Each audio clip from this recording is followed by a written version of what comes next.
My hands were shaking as I sat at my dining room table, looking at my 3 children. The doctor's words still echoed in my head.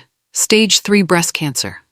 I had practiced this moment 100 times, but nothing prepared me for what came next. I need to tell you something important, I began, my voice barely above a whisper. The tests came back. I have cancer.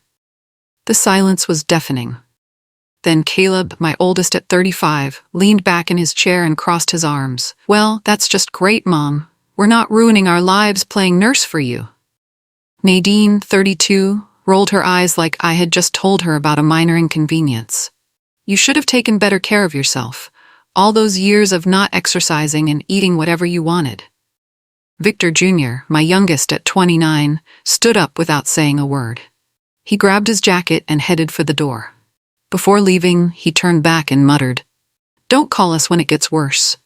They all walked out, leaving me sitting alone at the table where I had fed them thousands of meals. I buried my face in my hands and cried harder than I had since their father died 5 years ago. Through my tears, I whispered, "My name is Harriet Moore, and this is how my children threw me away." 3 days passed before I found the courage to call them. Maybe they just needed time to process the news. Maybe they would come around and remember that I was their mother who had sacrificed everything for them. I dialed Caleb first. The phone rang and rang until it went to voicemail. "Hi, you've reached Caleb. Leave a message." I hung up without saying anything. Next, I tried Nadine. She answered on the second ring, but her voice was ice cold. "What do you want, Mom?" "I just wanted to talk about." "Look, I'm busy. I can't deal with this right now." The line went dead. When I tried calling back, it went straight to voicemail. She had blocked my number. Finally, I texted Victor Jr., "Can we please talk? I need my family right now." His response came back within minutes. "Stop guilt-tripping us. We have our own lives." I sat on my couch, staring at my phone. These were the children I had raised, the babies I had rocked to sleep, the teenagers I had supported through heartbreaks and failures. I deleted their numbers from my phone, tears streaming down my face. "I have no one," I whispered to my empty living room. Then the doorbell rang. I wiped my eyes and opened the door to find a young woman with kind eyes and a warm smile. She looked to be in her late 20s, with curly brown hair and scrubs that told me she was a medical professional. "Mrs. Moore? I'm Mara Collins, your home care nurse. The oncology team sent me to help you through your treatment." I had completely forgotten about the home care arrangement. "I'm sorry, but I don't think I need—" "Whoa there," Mara said, holding up her hand with a gentle laugh. "Before you send me away, how about we at least have some coffee? I make a mean cup, and I brought some of those fancy cookies from the bakery down the street." Something about her energy was infectious. For the first time in days, I felt a tiny spark of something that wasn't despair. I suppose that would be okay. As she bustled around my kitchen like she had been there 100 times before, Mara kept up a steady stream of cheerful chatter. She told me about her day, asked about my garden, and somehow made everything feel normal again. When she handed me a perfectly made cup of coffee, I found myself smiling. "You're not what I expected." "Trust me, nobody expects me," she laughed. "But you're not alone, Mrs. Moore. Not while I'm here." Just then, my phone rang with an unknown number. I answered hesitantly. "Hello? Mom, it's Caleb." His voice was flat, businesslike. "I've been thinking about your situation, and I need to be honest with you." My heart leaped. Maybe he was calling to apologize, to tell me he would be there for me after all. "If you need money for treatments or whatever, you should probably sell the house. It's too big for you anyway. Just don't expect us to come babysit while you're sick." The words hit me like a slap. "Caleb, I never asked you for money. I just wanted—" "Look, Mom, we all have our own families to worry about. We can't drop everything because you're having health problems." He hung up before I could respond. 10 minutes later, Nadine sent a text. "Don't make this harder by pretending we care. We've moved on." I stared at the message, reading it over and over. Then I walked to my mantel and took down the family photo from last Christmas. We all looked so happy in that picture. I had paid for everyone's gifts, cooked dinner for 12 people, and hosted the whole celebration because I loved bringing my family together. Now I threw that photo in the trash. Mara watched quietly from the kitchen doorway, her face filled with sadness for me. The next morning, Mara found me going through old papers in my bedroom. I had been avoiding this particular drawer for months, but something about yesterday's cruelty made me want to face everything head-on. "What are you looking for?" she asked gently. I pulled out a thick manila envelope that I hadn't touched in over a year. This came from my grandfather's lawyer after he died. I never told my children about it because I wanted them to make their own way in life. Inside the envelope were legal documents that made my heart race every time I read them. A trust fund worth $8.5 million, set up by my grandfather for me and my descendants. The money had been growing for decades, and I was the sole trustee. My grandfather had been a quiet investor who built a fortune through real estate and careful stock purchases. He never lived like a rich man, and neither did I. The trust was meant to be a safety net for the family, something to help future generations. "They don't even know this exists," I whispered, holding the papers with trembling hands. Mara's eyes widened. "Mrs. Moore, that's a lot of money." I looked at her kind face, thinking about my children's cruel words. "Are you still giving it to them after this?" she asked softly. I folded the papers and put them back in the envelope. I didn't have an answer yet. That night, everything I had been holding inside finally broke free. I screamed into my pillow until my throat was raw, letting out all the pain and betrayal I had been carrying. Why wasn't I enough for them? I sobbed. I gave them everything. I worked 2 jobs to pay for their college. I helped them buy their first cars, their first houses. Why wasn't any of that enough? Mara sat on the edge of my bed and held me while I cried. She didn't try to fix anything or offer empty platitudes. She just stayed with me in my pain. "You're worth more than how they treat you," she said quietly. "Their inability to love you the way you deserve doesn't change who you are." When I finally stopped crying, I made a decision. I wouldn't tell anyone else about my diagnosis. If my own children couldn't handle it, then I would face this battle privately. The only person who would know the truth was Mara. Looking back, that was the moment I started to rebuild my life around the people who actually cared about me. It just took me a while to realize that sometimes family isn't about blood. It's about who shows up when everything falls apart. The next 6 months would test that theory in ways I never imagined. 6 months into my treatment, the chemo was brutal. I lost my hair, my appetite, and some days, my hope. But Mara never missed a single appointment. She drove me to treatments, held my hand during the worst moments, and celebrated every small victory. The hardest part wasn't the physical pain. It was the silence from my children. Holidays came and went without a single phone call. When neighbors asked about my family, I learned to smile and change the subject. One morning, Mara found me crying over a box of old family photos. Pictures of birthday parties, graduations, vacations, all the moments when we had been happy together. "Maybe I was a terrible mother," I said, wiping my eyes. "Maybe I spoiled them too much or didn't prepare them for real life." Mara shook her head firmly. "The way someone treats you when you're vulnerable says everything about them and nothing about you." My latest test results weren't good. The cancer was aggressive, and my doctor wanted to try a more intensive treatment. As I lay in bed that night, I wondered if my children would even come to my funeral. The loneliness was almost worse than the cancer. On my 60th birthday, I woke up hoping for at least a text from one of my children. Mara had insisted on baking a small cake, and she decorated my kitchen with cheerful balloons. "Make a wish," she said, lighting the candles. I closed my eyes and wished for just one phone call, one sign that my children remembered I existed. But the phone stayed silent all day. That evening, Mara posted a photo of us with the birthday cake on social media. Strangers commented with birthday wishes and heart emojis. People I had never met took the time to be kind to me, while my own children couldn't even remember the day I was born. "It's not the same," I whispered to Mara as we cleaned up the cake plates. "I know," she said softly, "but sometimes the family we choose loves us better than the family we're born with." That night, as I lay in bed, I thought about the trust fund sitting in that envelope. My grandfather had intended it for my children and their children. But what good would that money do for people who had no capacity for love or gratitude? For the first time, I started to imagine a different future for that inheritance. 3 years passed like a slow, painful dream. The treatments, the setbacks, the small victories.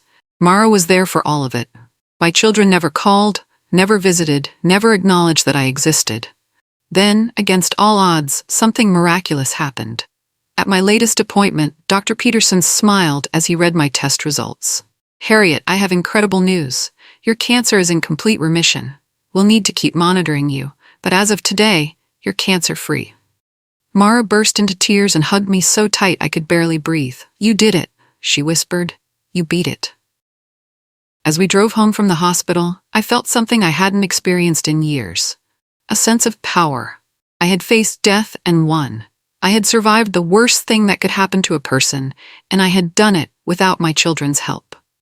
That night, I sat in my living room and smiled wickedly for the first time in years. "Time to settle things," I said to myself. I picked up my phone and started typing invitations to a family dinner. It was time for my children to face the consequences of their choices. 2 weeks later, all 3 of my children sat around my dining room table for the first time in over 3 years. They had accepted my dinner invitation, probably assuming I was dying and wanted to make peace before the end. Caleb looked uncomfortable in his expensive suit. Nadine kept checking her phone. Victor Jr. stared at his plate like he wanted to be anywhere else. "So," Caleb said, cutting into his steak, "how are the treatments going? Still fighting the good fight?" I almost laughed at his fake concern. "Actually, I have something important to share with all of you tonight." Nadine looked up from her phone. "Are you finally ready to discuss practical matters? Because we've been thinking about your estate planning." "Funny you should mention that," I said, raising my wine glass. "I am here to discuss my estate." Mara walked in from the kitchen where she had been cleaning dishes. I had asked her to join us for dessert, and now I reached for her hand. "I want you all to meet Mara Collins," I said clearly. "She's been my nurse, my companion, and my family for the past 3 years. She's the daughter I always wanted." Their faces went white as I continued. "I'm cancer-free now, and I'm changing my will. Mara will inherit half of my estate." The silence was deafening. Caleb's fist hit the table so hard that the wine glasses shook. "You can't do this. We're your real children." "Really?" I asked calmly. "Where were you when I was throwing up from chemo? Where were you during my surgery? Where were you for 3 years while I fought for my life?" Nadine's face was red with anger. "This is ridiculous. You can't just give our inheritance to some stranger." "Mara isn't a stranger," I replied. "She's the only person who acted like family when I needed one." Victor Jr. finally spoke up. "Mom, you're not thinking clearly. We know you've been through a lot, but this is crazy." I stood up from the table. "The only crazy thing is that it took me 3 years to realize that blood doesn't make someone family. Love and loyalty do." They all started talking at once, their voices rising in panic and anger. Caleb threatened to contest the will. Nadine accused Mara of manipulating me. Victor Jr. demanded that I think about my grandchildren. "I have thought about them," I said. "I've thought about what kind of people their parents are, and I've decided they don't deserve a penny." The next morning, I found a lawyer's letter shoved under my front door. The letter was exactly what I expected, a demand that I undergo psychological evaluation and threats of legal action. My children were claiming I was mentally incompetent and that Mara had taken advantage of me. Instead of being upset, I felt energized. They wanted to play hardball? I could play hardball too. I called a press conference and announced that I was donating the other half of my estate to a senior cancer support charity. Within hours, the story went viral online. People called me a hero grandmother and praised my decision to help other cancer patients. The charity director cried when I told her about the donation. "This will change so many lives," she said. "We'll be able to fund treatment for hundreds of patients who can't afford it." Meanwhile, my phone rang constantly with reporters wanting to interview me. The contrast was stark. A loving nurse who cared for me versus 3 children who abandoned their mother during cancer treatment.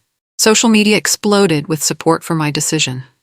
People shared their own stories of family betrayal and praised me for choosing love over blood. When Nadine called screaming about how I had made them look like monsters, I simply replied, You did that yourselves. A week later, Mara called me in tears.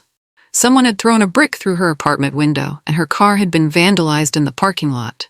A note was tied to the brick. Enjoy our money while it lasts. I was furious. Going after me was one thing, but threatening Mara crossed every line I had. You're staying here with me, I told her firmly. And we're getting security cameras installed immediately. That afternoon, I called the police and filed a report. I also hired a private security company to patrol my neighborhood and installed cameras around my entire house. If my children wanted to play dirty, they had picked the wrong opponent. I had survived cancer. I could certainly survive their pathetic intimidation tactics. They want a war? I said to Mara as we watched the security technician install the last camera. I'll give them one. That night, I sat in my living room reviewing footage from the cameras. I had a feeling my children weren't done with their harassment, and I wanted to be ready for whatever came next. I was right to be prepared. 3 days later, Caleb called me, his voice dripping with fake concern. Mom, I think we got off on the wrong foot. Can we meet somewhere private to talk this through? Something in his tone made me suspicious, so I suggested he come to my house instead. Before he arrived, I turned on my phone's recording app and slipped it into my pocket. The conversation started normally enough, but within minutes, Caleb revealed his true intentions. Look, we need to discuss this Mara situation realistically, he said. She's obviously manipulated you, and we can't let her get away with stealing our inheritance. What exactly are you suggesting? I asked. We've been thinking of ways to encourage her to back out. Maybe some pressure at her work, or making her life uncomfortable until she realizes this isn't worth it. I kept my voice neutral. You mean harassment? I mean whatever it takes, Caleb said firmly. She needs to understand that messing with our family has consequences. After he left, I sat in my kitchen listening to the recording. My own son had just confessed to planning criminal harassment against the woman who had saved my life. I emailed the recording to my lawyer immediately, then sat back and smiled. The courtroom was packed with reporters and curious onlookers. News of the family feud had spread, and people were fascinated by the story of the grandmother who chose her nurse over her children. When my lawyer played the recording of Caleb's confession, the judge's face darkened. Mr. Moore, are you aware that conspiracy to harass is a criminal offense? Caleb's lawyer scrambled to object, but the damage was done. The recording was clear evidence of their intentions. The judge ruled in my favor on every point. Not only was my will valid, but my children were ordered to pay all legal fees and warned that any further harassment would result in criminal charges. Outside the courthouse, reporters surrounded me asking for comments. I'm just glad the truth came out, I said simply. No one should have to endure threats for caring about someone. Online, people called me the grandma who outsmarted her greedy kids. The story was shared thousands of times, with comments supporting my decision. But as we left the courthouse, Nadine caught up to me in the parking lot. Her eyes were full of rage as she whispered, "This isn't over, Mom. Not even close." 6 months later, I was speaking at a charity fundraiser when I felt dizzy and nauseous. The room started spinning, and the next thing I knew, I was waking up in a hospital bed. Dr. Peterson's face was grim as he explained the test results. "The cancer has returned, Harriet. It's aggressive, and I'm afraid the prognosis isn't good." Mara sobbed at my bedside, holding my hand tight. "Don't leave me," she whispered. "I can't do this without you." "Even if I go," I told her softly, "you've changed my life. You gave me 3 years of love when my own children gave me nothing but pain." That night, as I lay in the dark hospital room, I heard footsteps in the hallway. Someone was trying to be quiet, but the shoes squeaked on the linoleum floor. The door opened slowly, and Caleb's silhouette appeared in the doorframe. He looked around to make sure no one was watching, then crept toward my bed. I kept my eyes closed and my breathing steady, pretending to be asleep. I wanted to see what he would do when he thought I was unconscious. What happened next shocked even me. Caleb moved quietly around my hospital room, opening drawers and rifling through papers. He found my medical chart and started photographing pages with his phone. I continued pretending to sleep, watching through barely opened eyes as my son violated my privacy and dignity. He was clearly looking for proof of how long I had to live, probably hoping to use the information in court. When he reached for my purse, I decided I had seen enough. "Looking for something?" I asked, sitting up in bed. Caleb jumped and nearly dropped his phone. "Mom, I came to check on you." "By stealing my medical records?" His face turned red. "I wasn't stealing anything. I was just worried about your condition." I laughed bitterly. "You weren't worried when I had cancer the first time. You told me not to call when it got worse. Remember?" "That's different. We were all stressed and—" "Get out," I said firmly. "Get out of my room and don't come back." As he skulked toward the door, I called after him. "You'll never get a cent, Caleb. Not after this." For the first time in years, I saw fear in his eyes. The next morning, I called my lawyer to my hospital bedside. Despite the cancer returning, my mind was sharp and my intentions were clear. "I want to make Mara the sole executor of my estate," I told him. "Complete control over everything." He explained the legal implications carefully. "This means your children will have no say in any decisions about your assets, Mrs. Moore. Are you certain this is what you want?" I looked at Mara, who was trying not to cry. She had never asked for any of this. She had simply loved me when no one else would. "I'm absolutely certain," I said, signing the papers with a steady hand. When Victor Jr. arrived later that day, he saw the lawyer leaving my room. "What was he doing here?" he demanded. "Protecting my interests," I replied calmly. "You can't keep shutting us out forever, Mom. We're your family." I stared at him with amazement. Where was my family when I needed them? Where were you when I was sick and scared and alone? "You'll regret this," he shouted as he stormed out of the room. "I already don't," I called after him. A local television producer reached out asking if I would share my story on their morning talk show. Against my better judgment, I agreed to the interview. Sitting across from the host, I told the truth about my children's abandonment and Mara's devotion. I spoke about the importance of choosing kindness over blood relations. "Some people are calling your children the most ungrateful family alive," the host said. "How does that make you feel?" "Sad," I answered honestly. "I'm sad that I raised 3 people who have no capacity for compassion." The interview aired the next day and immediately went viral. Viewers flooded social media with messages of support. Team Mara started trending, with people sharing stories of chosen family. But that afternoon, I heard shouting in my hospital hallway. Nadine had arrived, and she was furious. Security tried to stop her, but she pushed past them and burst into my room, her face twisted with rage. "How dare you humiliate us on national television?" she screamed. Nadine stood at the foot of my hospital bed, shaking with anger. "You made us look like monsters on TV. Do you have any idea what this has done to our reputations?" "Your reputations?" I asked incredulously. "What about what you did to me when I was diagnosed with cancer?" "We were protecting ourselves," she shouted. "We have our own families to think about." "And I was your family," I replied quietly. "I was your mother who needed you, and you threw me away like garbage." Nadine pointed an accusing finger at Mara. "This is all because of her. She's a gold digger who manipulated you." That's when I finally lost my temper. "Get out of my room," I yelled. "Get out of my house and my life forever." Security guards appeared in the doorway, ready to escort her out. Nadine gathered her purse and headed for the door, but she wasn't finished. "We'll see about that," she hissed before leaving. But I was done seeing about anything. My children had shown me exactly who they were, and I finally believed them. That night, feeling weaker than I had in months, I wrote a letter to Mara, explaining everything I couldn't say out loud. "My dearest Mara," I began, "by the time you read this, I'll be gone. But I need you to understand why I left you everything." I wrote about the loneliness I felt when my children abandoned me, and how her kindness had saved my life in ways that had nothing to do with nursing. I explained about the trust fund my grandfather had left, and how I had always planned to give it to my children until they showed me their true hearts. "Blood doesn't make family," I wrote at the end. "Love does. You loved me when I was unlovable, scared, and broken. You are my daughter in every way that matters." I sealed the letter and hid it under my pillow, then called Mara to my bedside. My time was running out, and I wanted to spend my last days with the person who had made them meaningful. As I drifted off to sleep that night, I felt peace for the first time since my diagnosis. I passed away peacefully in my sleep 3 days later, with Mara holding my hand.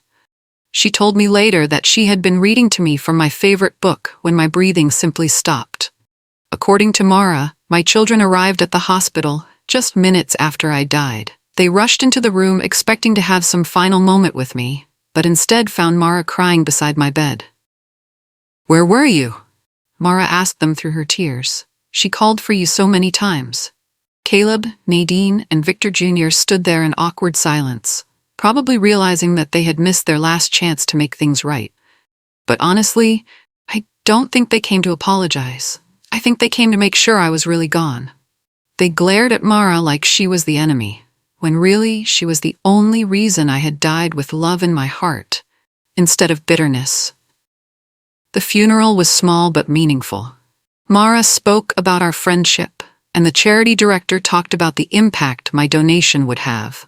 My children sat in the front row looking uncomfortable, probably counting the minutes until the will reading. They were about to get the shock of their lives.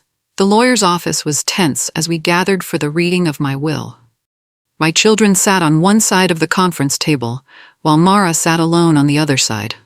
"The last will and testament of Harriet Moore," the lawyer began.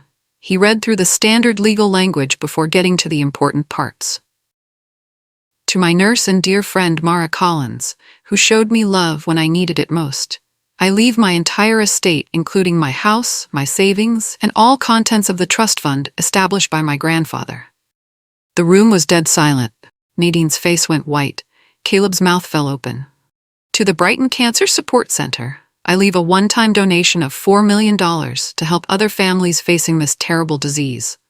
And to my children, Caleb Moore, Nadine Moore Stevens, and Victor Moore Jr., I leave my love and forgiveness, but no financial inheritance."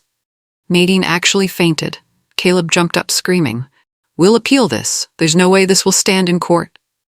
But the lawyer calmly explained that the will was ironclad, especially given their recorded harassment and attempts to intimidate Mara. The appeals were swift and decisive. The court dismissed every challenge my children made and ordered them to pay all legal fees associated with their frivolous lawsuits. Online, the story continued to capture people's hearts. Strangers praised my decision and shared their own stories of family betrayal and chosen family love. Mara used some of the money to establish a scholarship fund for nursing students, saying she wanted to create more people like herself who would care for others with compassion. She also kept my house exactly as I had left it, turning my bedroom into a reading room where she could feel close to me. She visited my grave every week with fresh flowers and updates about her life. The charity director sent Mara photos of the new cancer treatment wing they built with my donation. Hundreds of patients would receive care in a facility that bore my name, ensuring that my legacy would be about love and healing rather than bitterness. My children eventually stopped their legal challenges and faded from public view. I heard they moved to different cities, probably to escape the shame of being known as the family who abandoned their mother. But Mara thrived, using my gift to build a life filled with purpose and joy. A year after my death, Mara created a YouTube video to share my story with the world. She sat in my old living room, surrounded by the photos and mementos that told the story of my life. "Mrs. Moore asked me to read this letter if anything happened to her," Mara said, holding my final message in her trembling hands. "Don't waste love on those who can't feel it," she read aloud. "Give it to those who do. Family isn't about blood. It's about who shows up when your world falls apart. Mara, you showed up for me every single day, and because of you, I didn't die alone and bitter. I died surrounded by love." The video ended with Mara walking to my grave, placing fresh roses on the headstone that read, "Harriet Moore, beloved mother to Mara." "We did it," she whispered to my gravestone, smiling through her tears. "We showed them that love wins." The story went viral around the world, shared by millions of people who understood that the greatest inheritance isn't money. It's love, loyalty, and the courage to choose kindness even when others choose cruelty. And somewhere I like to think I was smiling too.